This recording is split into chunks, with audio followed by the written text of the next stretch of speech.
എന്തൊക്കെയുണ്ട് അളിയ വിശേഷങ്ങള്? മണിക്കൂട്ട, എനിക്ക് മണിക്കൂട്ടിനോട് കുറച്ച് കാര്യങ്ങൾ പറയാനുണ്ട്. പറഞ്ഞോളിയ അളിയൻ എന്ത് പറഞ്ഞാലും ഞാൻ മണിക്കൂട്ട അത് ശ്രദ്ധിച്ച് കേൾക്കണം. കേൾക്കുന്നേ.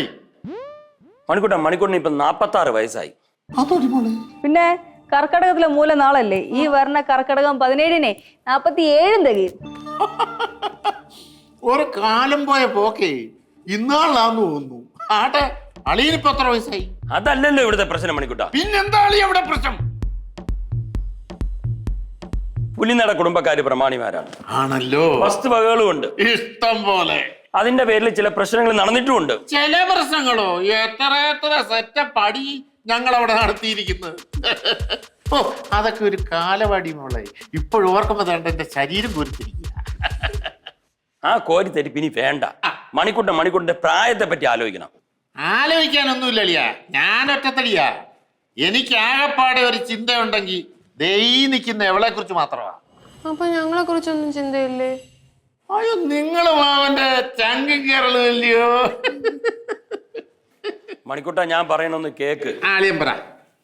മണിക്കൂട്ട, ഞങ്ങൾ താമസിച്ചുള്ള എല്ലാ വീട്ടിലും ഒന്ന് മണിക്കൂട്ടൻ പ്രശ്നം ഉണ്ടാക്കിയിട്ടുണ്ട്. പിന്നെ ഉണ്ടാക്കിയിട്ടുണ്ടെന്നോ? അളിയൻ ഓർമ്മയുണ്ടോന്ന് എനിക്ക് ഓർമ്മയില്ല. പണ്ട് നിങ്ങളെ അമ്പലത്തിന്റെ തൊട്ടുപുറയിൽ താമസിച്ചിരുന്ന ഒരു വീടുണ്ടായിരുന്നല്ലോ, അവിടുത്തെ ഹൗസ് ഓണറുമായിട്ട് അളിയൻ എന്തോ ഒരു നേരിയ പ്രശ്നം ഉണ്ടാക്കിയപ്പം ഞാൻ അവിടെ വന്നതും ഹൗസ് ഓണറെ വെട്ടാനായിട്ട് വെട്ടുകത്തിയായിട്ട് ഓടിച്ചതും ഒക്കെ അളിയൻ ഓർക്കുന്നുണ്ടോ?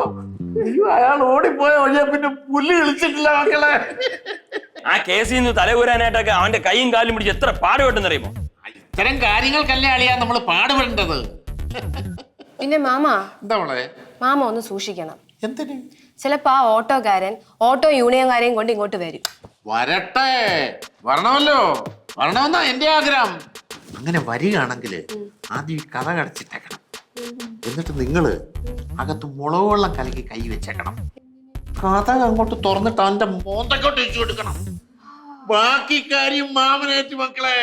ഒരു 5 ഓട്ടോ എങ്കിലും മാമൻ കത്തിക്കും.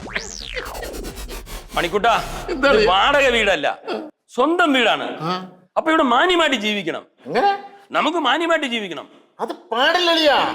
നമ്മള് പ്രശ്നക്കാരാണെന്ന് എല്ലാവരും അറിയണം. എന്നാലേ നമ്മളെ ഒരു ഭയം ഉണ്ടാവും. ഇല്ലയോ മക്കളെ? എനിക്ക് വിശക്കുന്നു. അയ്യോ, മറന്നേ പോയി. വാ ചേട്ടാ, നമുക്ക് കഴിക്കാൻ തരും. കഴിച്ചിട്ട് വരട്ടെ? പോയിട്ട് വയറ് നിറഞ്ഞു. അളിയൻ ചെല്ല്, കഴുകി.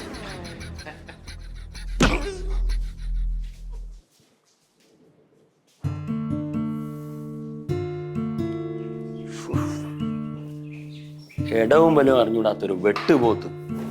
എന്തായാലും 1-2 കേസൊക്കെ ഉറപ്പാണ്. അച്ഛൻ്റെ ഫ്രണ്ട് അഡ്വക്കേറ്റ് ഉണ്ടല്ലോ, വിളിക്കുന്നത് നന്നായിരിക്കും. എന്തൊക്കെ പറഞ്ഞാലും മാമൻ വന്ന അതൊരു പഞ്ച. പോണേ. ഞാൻ എന്ത് ചെയ്ത്? എടി നീ വാ.